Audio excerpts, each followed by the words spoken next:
Bismillahirrahmanirrahim. Assalamualaikum warahmatullahi wabarakatuh. Alhamdulillah, alhamdulillahi rabbil alamin.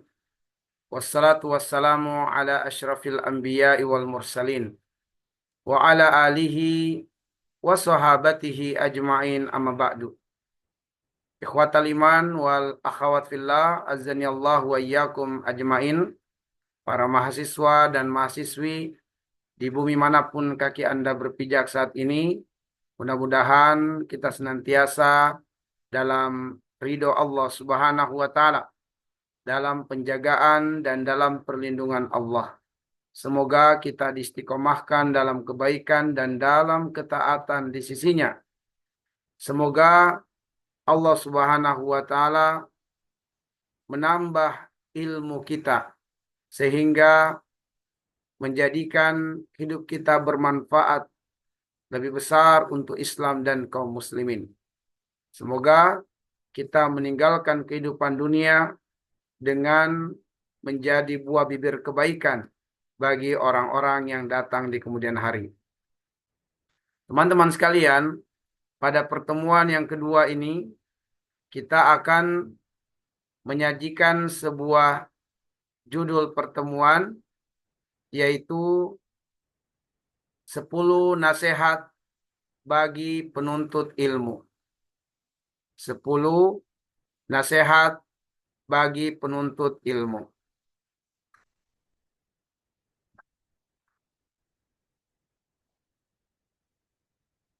Baik, materi ini sangat penting untuk kita semua, sebab kita adalah tullabul ilmi. Kita adalah penuntut ilmu. Dalam upaya kita meraih kesuksesan dalam proses pencarian ilmu, sangat penting bagi kita untuk mengetahui rambu-rambu kesuksesan. Dan rambu-rambu itulah yang kami ramu menjadi sebuah judul 10 nasihat bagi penuntut ilmu. Mudah-mudahan perjalanan pembelajaran perkuliahan kita 1 semester ke depan ini dalam kemudahan, dalam pencapaian sesuai dengan apa yang menjadi visi dan misi pembelajaran kita dengan mata kuliah ini. Teman-teman sekalian, yang pertama dari 10 nasihat bagi penuntut ilmu itu adalah niatkan menuntut ilmu untuk mendapatkan 4 hal. Niatkan menuntut ilmu untuk mendapatkan 4 hal. Yang pertama, niatkan Anda hadir di kelas, mengikuti pembelajaran adalah untuk supaya Anda semakin mengenal Allah Subhanahu wa Ta'ala. Sebab pembelajaran kita di kelas akan banyak bersinggungan dengan ayat-ayat Allah, akan banyak bersinggungan dengan hadis-hadis Nabi Sallallahu Alaihi Wasallam. Karena itu, niatkanlah Anda masuk kelas, Anda ikut belajar adalah untuk semakin mengenal Allah Subhanahu wa Ta'ala. Di dalam Al-Quran surat Muhammad di ayat yang ke-19 Allah berfirman, "Fa'lam annahu la ilaha illallah." Maka ilmuilah bahwasanya Dia yaitu Allah, tidak ada yang berhak disembah selain Dia. Ayat itu berisi perintah agar kita mengilmui tentang Allah, agar kita mengenal Allah dengan pengenalan yang baik, pengenalan yang sempurna. Salah satu media untuk bisa mengenal Allah dengan baik adalah dengan menuntut ilmu. Kemudian yang kedua, teman-teman sekalian, niatkan dengan belajar adalah untuk menumbuhkan rasa takut di hati kepada Allah Subhanahu wa Ta'ala. Karena rasa takut di hati kepada Allah hanya tumbuh dengan ilmu. Sebagaimana firman Allah di dalam Quran surat Fatir ayat yang ke-28. Innama yakhsyallaha min ibadihil ulama. Sungguh yang takut kepada Allah itu adalah orang-orang yang berilmu. Parameter keberhasilan kita di dalam belajar, di dalam menuntut ilmu adalah tumbuh di hati kita rasa takut kepada Allah Subhanahu wa taala. Apa ciri, apa tanda di hati kita telah tumbuh rasa takut kepada Allah? Ketika kita mendapati syahwat kita telah tunduk dengan apa yang Allah cintai dan apa yang Allah ridhoi. Ketika teman-teman masih mendapati dan merasakan syahwatnya liar, syahwatnya condong kepada perkara yang haram, perkara yang Allah tidak ridhoi, itu pertanda melemah rasa takut di hati kepada Allah Subhanahu wa taala. Maka hadirlah di dalam pembelajaran-pembelajaran di kelas. Ikutlah kajian-kajian ilmu. Seriuslah di dalamnya dan niatkan dengan itu untuk tumbuh rasa takut di hati kepada Allah. Kemudian teman-teman sekalian, niatkan dengan menuntut ilmu itu adalah untuk menundukkan hawa nafsu. Untuk menundukkan hawa nafsu. Niatkan untuk menundukkan hawa nafsu teman-teman sekalian. Niatkan untuk menundukkan hawa nafsu. Ya, sebagaimana yang kami telah sampaikan tadi, bahwa jika di hati kita telah tumbuh rasa takut kepada Allah Subhanahu wa taala, maka syahwat akan dapat ditundukkan. Syahwat akan dapat diarahkan ke arah yang Allah cintai dan Allah ridhoi.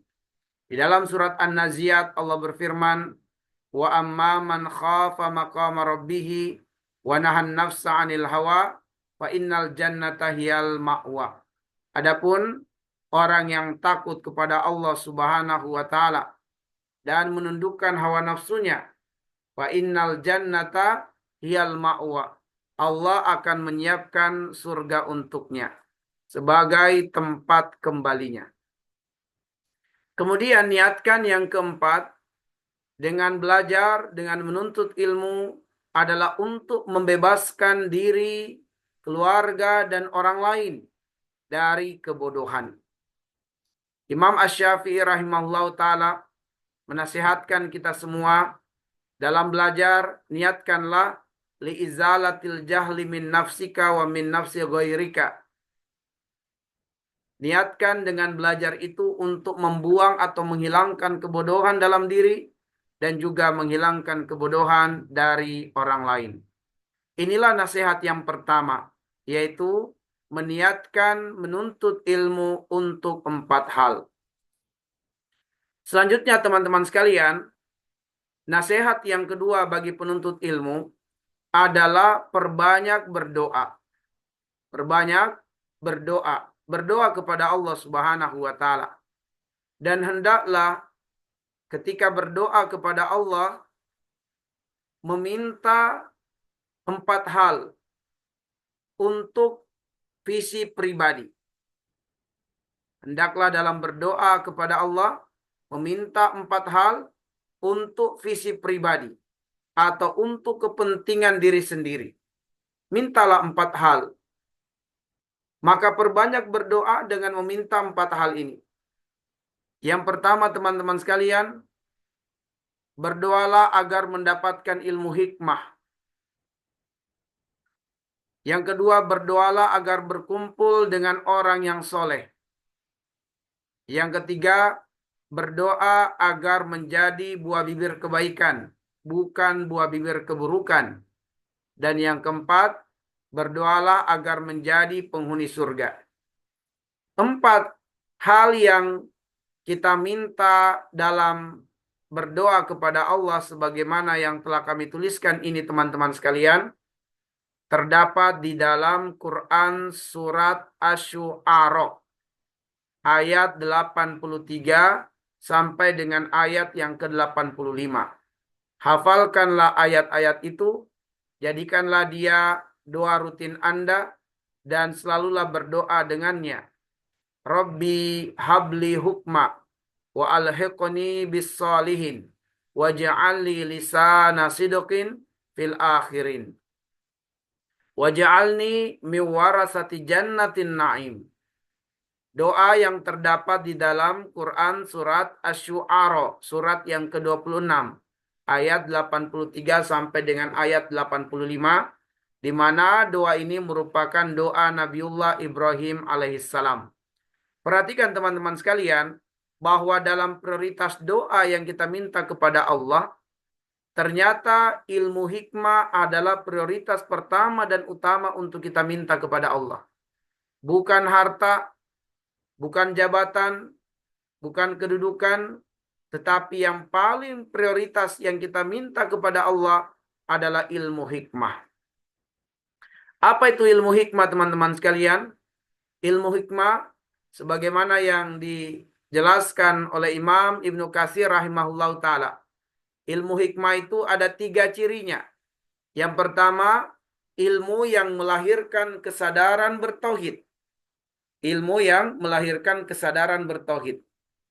Yang kedua, ilmu yang menguatkan jiwa untuk konsisten dan komitmen dengan kebenaran.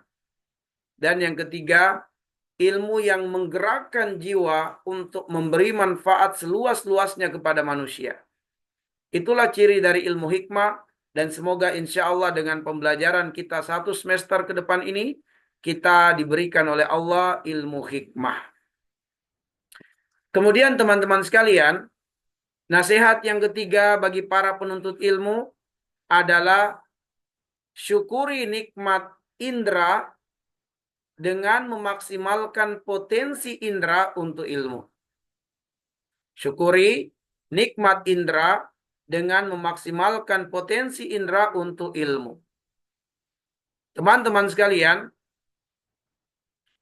di dalam surat An-Nahl ayat yang ke-78, surat An-Nahl ayat 78, Allah Subhanahu wa taala berfirman, "Wallahu akhrajakum min butuni ummahatikum la ta'lamuna syai'a wa ja'ala lakumus sam'a wal absara wal af'ida la'allakum tashkurun." Allah telah mengeluarkan kalian dari perut ibu kalian dalam keadaan tidak memiliki pengetahuan satupun atau sedikit pun. Kemudian Allah menjadikan untuk kalian adanya indera, yaitu pendengaran, penglihatan, dan juga hati. La'allakum tashkurun, agar supaya kalian bersyukur. Kata kunci di dalam ayat itu, pertama, kita terlahir dalam keadaan tidak punya pengetahuan. Yang kedua adalah bahwa kita diberikan indera oleh Allah Subhanahu wa taala. Dan yang ketiga, agar kita bersyukur. Bahwa menghubungkan ketiga hal ini adalah bahwa salah satu bentuk syukur kita kepada Allah karena diberikan indera adalah memaksimalkan potensi indera itu untuk ilmu. Di kelas teman-teman sekalian, maksimalkanlah potensi telinga Anda untuk menangkap ilmu. Maksimalkan potensi penglihatan Anda untuk melihat dan membaca ilmu. Dan maksimalkan hati Anda dengan melapangkan hati Anda. Mengikhlaskan hati Anda untuk ilmu. Sebab jika Anda merasa berat di hati, merasa sempit dadanya, merasa tidak nikmat dan tidak nyaman, hal itulah yang akan membuat Anda kesulitan untuk mendapatkan ilmu. Atau sebaliknya, Anda pendengarannya tidak terfokus pada materi yang disampaikan dan diajarkan. Anda sibuk mendengarkan sesuatu selain dari ilmu. Di kelas mungkin Anda mendengarkan musik, mendengarkan film, mendengarkan yang lainnya. Maka hal itu membuat Anda tidak fokus mendengarkan ilmu. Demikian pula potensi penglihatan. Maksimalkan teman-teman sekalian. La yujma saifani fi ghamdin wahid. 2 pedang tidak dikumpulkan dalam satu sarung. Bagaimana mungkin teman-teman sekalian, Anda di satu sisi ingin fokus melihat dan membaca materi, di sisi yang lain Anda juga terfikirkan untuk membaca pesan-pesan di WA. Maka bersabarlah untuk membaca pesan-pesan di WA dan membalasnya. simpanlah dulu handphone Anda. Fokuslah dengan ilmu. Fokuslah dengan apa yang disampaikan oleh dosen di kelas, teman-teman sekalian. Baik, kita lanjutkan teman-teman sekalian. Nasihat yang keempat, langgengkanlah ilmu dengan membiasakan 3 hal. Langgengkan ilmu dengan membiasakan atau membudayakan 3 hal. Apa yang mesti dibudayakan untuk melanggengkan ilmu? Terdapat di dalam Quran surat Al-Alaq ayat 1 sampai dengan ayat yang kelima. Iqra bismi rabbikal ladzi khalaqa. Khalaqal insana min 'alaqa. Iqra wa rabbukal akram alladzi 'allama bil qalam. 'Allamal insana ma lam ya'lam. Di dalam ayat tersebut ada 3 petunjuk Al-Quran untuk dapat dilanggengkan ilmu. Untuk dapat ditambah ilmu. Sebab di ayat yang kelima Allah mengatakan, Allamal insana ma lam ya'lam. Allah akan mengajarkan kepada manusia apa yang belum diketahui oleh manusia. Tapi untuk supaya mendapatkan ilmu, langgeng ilmu, maka pertama budayakan Iqra, membaca. Apa yang harus dibaca? Bacalah ilmu. Yang kedua, teman-teman sekalian, diskusikan ilmu. Bicarakan ilmu. Sharingkan ilmu. Lalu kemudian yang ketiga, menulis. Tulislah ilmu. Tulis apa yang Anda dapatkan dari ilmu. Tulis teman-teman sekalian. Maka 3 hal ini, jika teman-teman membiasakannya, insya Allah, ilmu akan langgeng. Maka di kelas, Anda mendengarkan materi dari dosen, lalu kemudian Anda catat, Anda baca kembali tulisan itu, Anda sharingkan jika ada yang Anda belum paham, belum mengerti, diskusikan. Maka insya Allah teman-teman sekalian, ilmu akan langgeng. Ilmu akan bertambah. Kemudian, nasihat berikutnya, nasihat yang kelima. Yaitu teruslah belajar, cari dan datangi ilmu. Teruslah belajar, cari dan datangi ilmu. Belajarlah dari kisah Musa alaihissalam mencari ilmu. Nabiullah Musa alaihissalatu wassalam, di ayat yang ke-60 dia telah berkomitmen di surat Al-Kahfi untuk mencari Nabiullah Khidir agar dapat belajar darinya. Nabi Musa mengatakan, La abrah, saya tidak akan berhenti untuk melakukan perjalanan. Saya akan terus melakukan perjalanan meskipun memakan waktu yang panjang. Kenapa Nabiullah Musa alaihissalatu wassalam melakukan itu? Dia pengen bertemu dengan Nabiullah Khidir untuk belajar darinya. Mempelajari apa yang Allah ajarkan kepadanya yang belum diketahui olehnya. Maka teman-teman sekalian, kalau ada kemauan yang kuat untuk belajar, maka 1000 alasan akan dapat ditepis. 1000 jalan akan muncul di depan mata kita untuk segera kita pilih dan tapaki demi bisa mendapatkan ilmu. Tapi kalau kemudian kemauan untuk belajar lemah, maka 1000 alasan akan bercokol di permukaan dan 1000 jalan akan menjadi buram, menjadi kabur. Maka teman-teman sekalian, ayo teruslah belajar. Hadir di kelas di awal waktu. Ikuti materi dengan baik. Meskipun terkadang kita merasakan di kelas sumpek. Terkadang kita merasakan kelas panas. Karena AC tidak terlalu berfungsi secara baik. Atau karena memang jumlah mahasiswa-mahasiswi yang banyak. Lebih daripada kapasitas yang seharusnya di kelas. Terasa panas, terasa sesak. Tapi nikmatilah. Demi untuk mendapatkan ilmu teman-teman sekalian. Bersabarlah dengan kekurangan-kekurangan. Sehingga ilmu yang kita dapatkan akan semakin berkesan. Kemudian teman-teman sekalian, nasihat berikutnya adalah istiqomah dalam belajar dan menuntut ilmu. Berbicara tentang istiqomah berarti terbayang oleh kita ada kepayahan, ada kesulitan, ada tantangan dalam belajar dan menuntut ilmu teman-teman sekalian. Nikmatilah kepayahan dalam menuntut ilmu. Nikmatilah kesusahan dalam menuntut ilmu. Nikmatilah segala hal yang tidak menyenangkan dalam belajar dan menuntut ilmu. Nabiullah Musa berkata kepada muridnya, Atina goda'ana, laqad laqina fi safarina hadza nasaba. Datangkanlah bekal, hadirkanlah bekal yang telah kita bawa dalam perjalanan, sebab telah kita jumpai kepayahan di dalam perjalanan kita ini. Belajar itu butuh bekal, teman-teman sekalian. Bukan hanya bekal yang harus kita miliki, tapi kita pun harus siap secara mental dengan kepayahan, dengan kesulitan dalam belajar dan menuntut ilmu. Imam Asy-Syafi'i rahimahullah ta'ala berkata, siapa yang tidak mau menanggung, memikul beratnya kepayahan, kesulitan dalam menuntut ilmu, maka bersiap-siaplah untuk menanggung kegelapan yang berkepanjangan di masa yang akan datang berupa kegelapan kebodohan.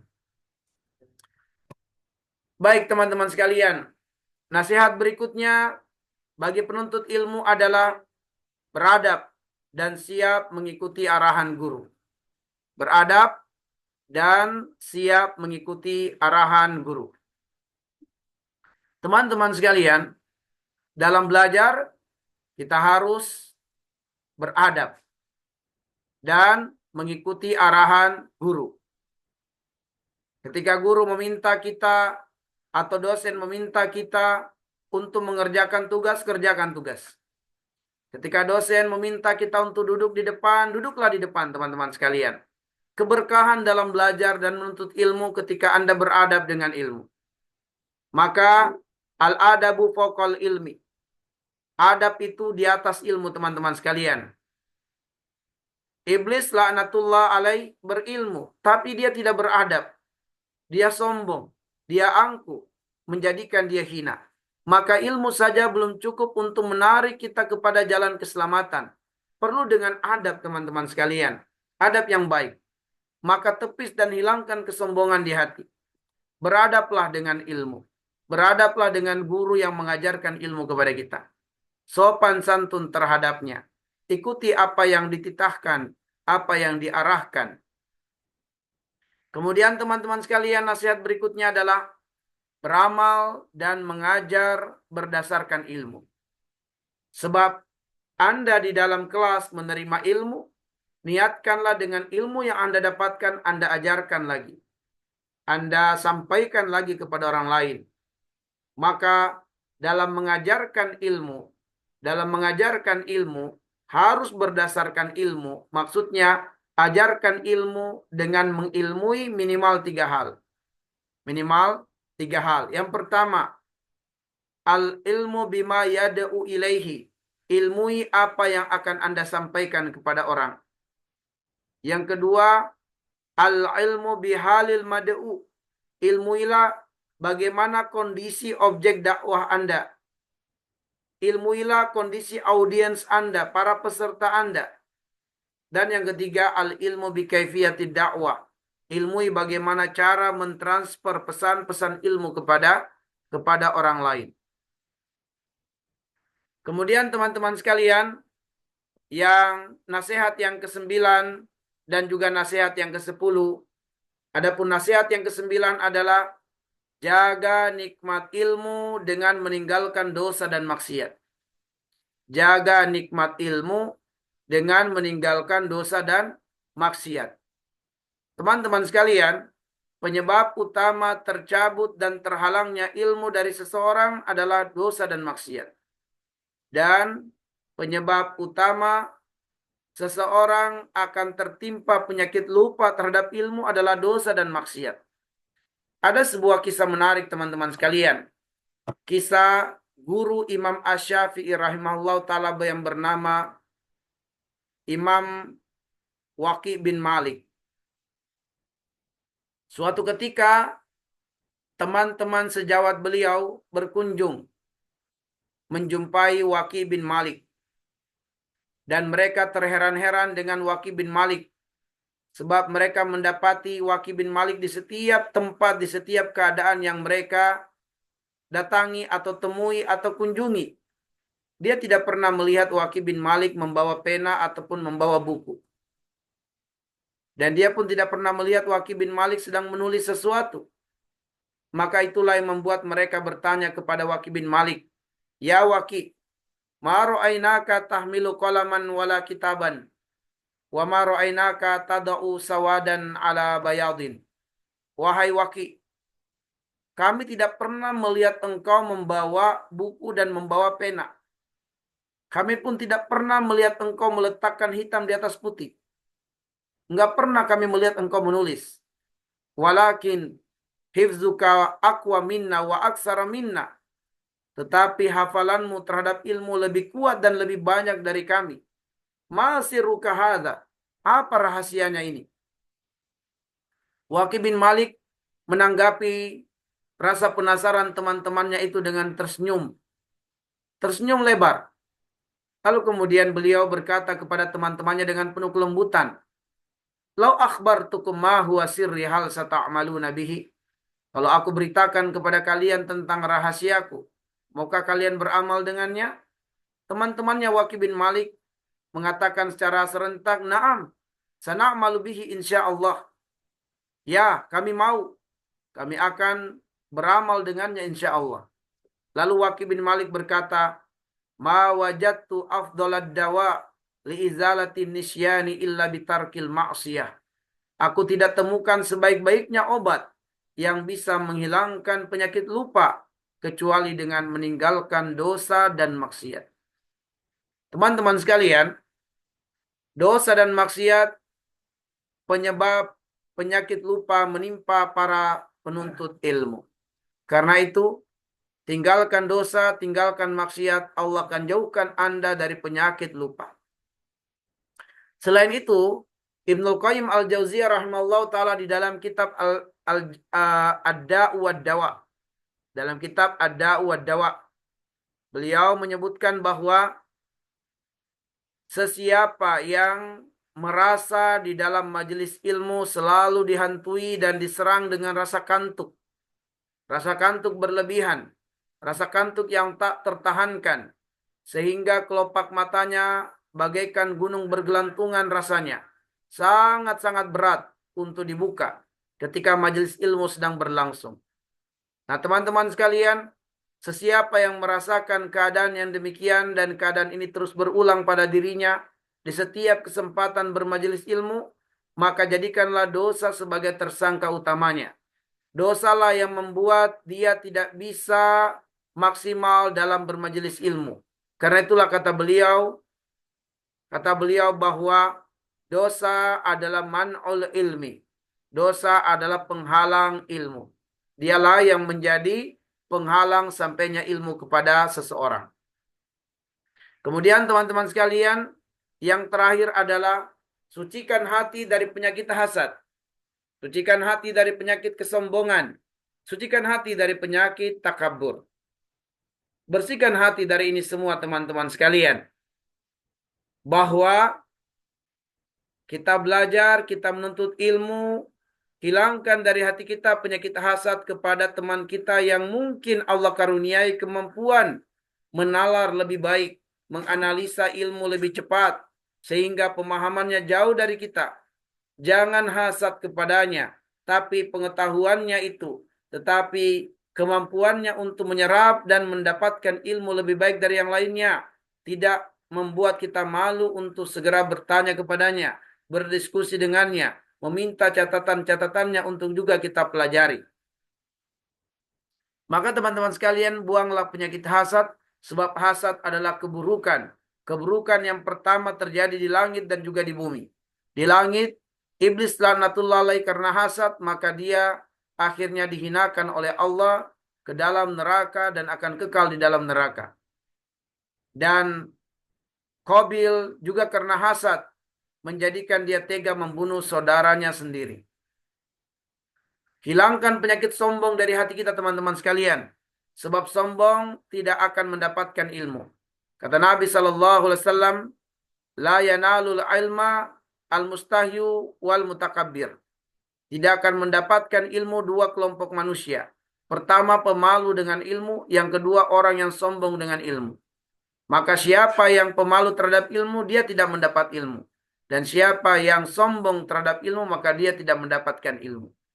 Dan kemudian sucikan hati dari takabur. Kalau takabur, teman-teman sekalian, kita sudah mulai meremehkan ayat-ayat Allah. Kita sudah mulai meremehkan hadis-hadis Nabi. Yang disampaikan di kelas, dosen membacakan ayat Allah, membacakan hadis Allah, hadis Nabi Sallallahu Alaihi Wasallam. Tapi kita nggak peduli, kita nggak mau dengar, teman-teman sekalian. Bahkan kita berpaling dari itu. Maka hati-hati itu tidak akan membuat kita mendapatkan ilmu, bahkan menjauhkan kita dari ilmu, bahkan membuat kita terjatuh pada perbuatan dosa dan maksiat. Teman-teman sekalian, inilah materi yang bisa kami sampaikan dari 10 nasihat bagi penuntut ilmu. Mudah-mudahan kita semua bisa mengikuti materi ini dengan baik dan bisa memahaminya secara baik. Dan teman-teman sekalian, setelah Anda mengikuti materi ini dari awal hingga akhir, silakan lakukan presensi online. Dan presensi online terdapat di bagian deskripsi grup. Terdapat di bagian deskripsi grup WA. Maka silakan rujuk kepada link tersebut untuk melakukan presensi secara online. Tapi teman-teman sekalian ingat, al-muslim la yakdzib. Seorang muslim tidaklah berdusta. Syarat untuk mengisi presensi online adalah Anda menonton dan menyimak materi ini secara baik. Setelah kemudian Anda menyimak dan menonton video ini secara baik, tulis nama Anda, tulis NPM Anda, dan kirim di kolom komentar. Kirim di kolom komentar, tulis nama Anda, tulis nomor NPM Anda, dan ketikkan saya telah mengikuti materi ini dari awal sampai akhir. Sekali lagi saya ulang, di kolom komentar teman-teman sekalian tulis nama Anda, tulis NPM Anda, dan ketikkan saya telah mengikuti materi ini dari awal sampai akhir. Nah, setelah itu silakan Anda melakukan presensi online. Silakan Anda melakukan presensi online. Setelah itu insya Allah nanti akan saya lihat apakah Anda benar-benar telah mengikuti materi ini dengan baik ataukah tidak melalui komentar Anda di kolom komentar YouTube. Setelah itu pula akan saya periksa presensi Anda.